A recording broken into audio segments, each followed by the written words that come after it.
The liberty that's come from switching these careers has been mostly upon the evaluation of the Cashflow Quadrant, which some people might know. It's from Rich Dad, Poor Dad, Robert Kiyosaki. And when you look at the way that people make money, they structure their lives, structure their income, you can kind of be in one of four quadrants. One is the employed person. So someone who's receiving income from another business, and there's really limited mobility in that. There's limited leverage in that. There's limited freedom in that. Although, for a lot of people, that's a great option because you're making a consistent paycheck. Then you move down to self-employed, where now you give yourself a job that you do and you're the boss, but it still creates this difficulty because there's often still an exchange of time for money. It's often harder than employment too, because everything relies on you. And what had happened with me in my coaching business over the past number of years, and I was in career coaching. So with career coaching, if you do really well, your clients leave you.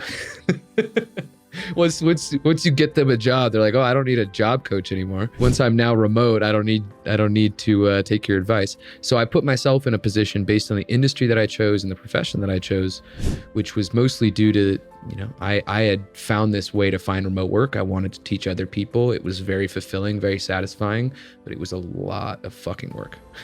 A lot of work and just constant new clients, constant attrition, constant needing to find more people to sell to, new ideas to put out there.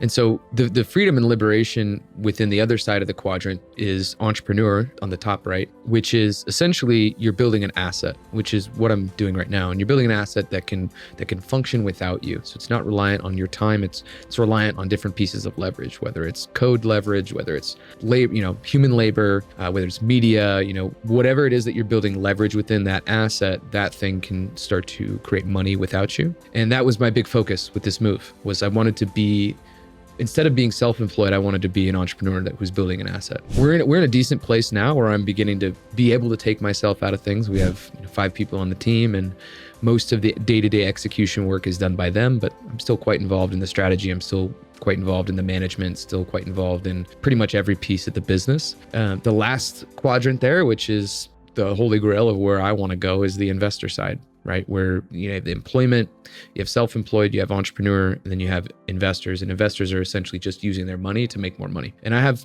some pieces of that in my life already, where investments are a good example of that, whether it be real estate or equities portfolios or crypto or these different things where you can put money in and you get more money out is the idea. Now, obviously there's risk in all of these things, but yeah, the liberation comes in stages. Liberation, when I think about freedom or liberation in general, I almost look at it as like a triangle. And I have this in my book that I wrote a few years ago, where for most people, the first layer of that personal freedom is locational independence. So not having to go into an office anymore. Because when I was teaching, as a remote job coach, most people would come to me, they'd be like, I want to go travel, but my job doesn't let me, or the way that it's currently structured, I can only stay in this state or whatever it might be. So for a lot of people, it's like that first level is just getting to locational independence, where they can live in Colombia like I live now and work online.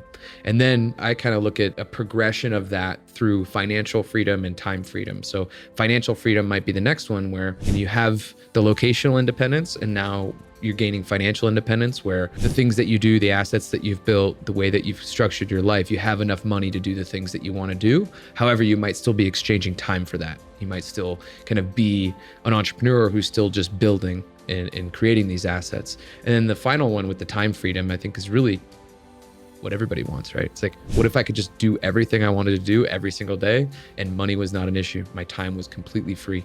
Now, some people who are retired will say that that's not all it's cracked up to be, right?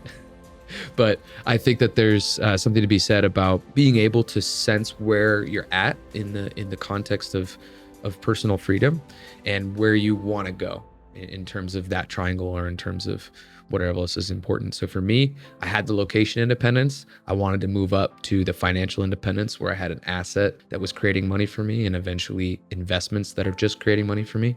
And then my time can go towards passion projects that I want, or, just projects that don't need a monetary outcome for me to be able to survive.